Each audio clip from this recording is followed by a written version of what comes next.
ಬೆಳಗಾವಿ ಜಿಲ್ಲೆ ಹುಕ್ಕೇರಿ ತಾಲೂಕಿನ ಸುಪ್ರಸಿದ್ಧ ಬಸಾಪುರ ಗ್ರಾಮ ದೇವತೆಗೆ ಭಕ್ತರಿಂದ ಪಾದಯಾತ್ರೆ. ಕುಂದರನಾಡಿನ ಸುಪ್ರಸಿದ್ಧ ಬಸಾಪುರ ಗ್ರಾಮ ದೇವತೆ ಶ್ರೀ ಲಕ್ಷ್ಮೀ ದೇವಿಯ ಗುಡಿಗೆ ಪ್ರತಿ ವರ್ಷದಂತೆ ಈ ವರ್ಷವೂ ಕೂಡ ಸುಮಾರು 40 ಕಿಲೋಮೀಟರ್ ಬೆಳಗಾವಿಯಿಂದ ಕಾಲ್ನಡಿಗೆಯಲ್ಲಿ ಬಸಾಪುರ ಗ್ರಾಮ ದೇವತೆಗೆ ಸುಮಾರು 150 ಭಕ್ತಾದಿಗಳು ಪಾದಯಾತ್ರೆ ಹಮ್ಮಿಕೊಂಡಿರುತ್ತಾರೆ. ಈ ಸಂದರ್ಭದಲ್ಲಿ ಗುರು ಹಿರಿಯರು ಹಾಗೂ ಯುವಕರು ಮತ್ತು ಮಹಿಳೆಯರು ಬೆಳಗಾವಿ ಜಿಲ್ಲೆಯ ಸುತ್ತಮುತ್ತಲಿನ ಗ್ರಾಮದಿಂದ ಭಕ್ತಾದಿಗಳು ಪಾಲ್ಗೊಂಡಿದ್ದರು. Bureau report Nilesh Jagajampi, hello Hukkeri news Basapura.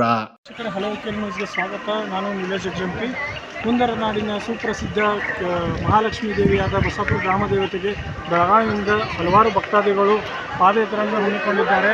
ಅವರ ಕೇಳೋಣ ಬನ್ನಿ ಅವರ ಬಗ್ಗೆ. ವೀಕ್ಷಕರೇ, ಭಕ್ತಾದಿಗಳನ್ನ ಈಗ ಕೇಳೋಣ ಬನ್ನಿ.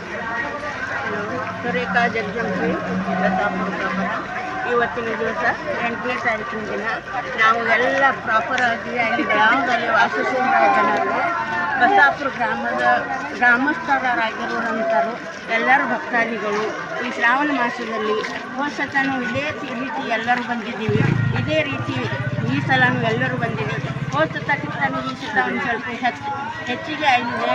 ಅದರಂತೆ ಎಲ್ಲರೂ ಭಕ್ತಾದಿಗಳು ಪ್ರತಿಯೊಂದು ಹೆಜ್ಜೆಗೂ ಎಲ್ಲ ಬಂದ ಜನರಿಗೆ ಬಹಳ ಅದು ಉಪಚಾರ, ನೀರು ಏನು ಬೇಕಾದರೂ ಎಲ್ಲನೂ ಅವರು ನಮಗೆ ಎಲ್ಲರೂ ಸಹಾಯ ಮಾಡಿದ್ದಾರೆ.